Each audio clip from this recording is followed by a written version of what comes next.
ઉત્થાન અધર્મસ્ય તદાત્માનમ શુરાન્મહમ, કે જ્યારે અધર્મ વધે છે ત્યારે હું આવું છું.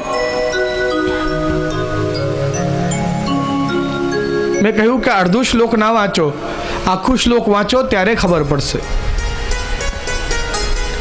જ્યારે જ્યારે ધર્મની ગ્લાનિ થાય છે, જ્યારે જ્યારે આ પૃથ્વી ઉપર અધર્મ થાય છે, ત્યારે પવિત્રાણાય સાધુ નામ, પહેલા હું મારા ભક્તો માટે જન્મું છું, પછી વિનાશાય ચ દુષ્કૃતામ, પછી ધર્મ સંસ્થાપના થાય, સંભવામી યુગે યુગે. સૌથી પહેલા પવિત્રાણાય સાધુ નામ, મારા પવિત્ર સાધો માટે હું આવું છું, મારા ભક્તો માટે હું આવું છું. પછી જે ગૌણ છે વિનાશાય ચ દુષ્કૃતામ, પહેલું પ્રમુખ કાર્ય શું છે કે પવિત્રાણાય સાધુ નામ, મારા ભક્તો માટે હું આવું છું. પહેલું કાર્ય મારું એ છે. જેમ એક આપનો બહુ જૂનો નાનપણનો મિત્ર હોય અને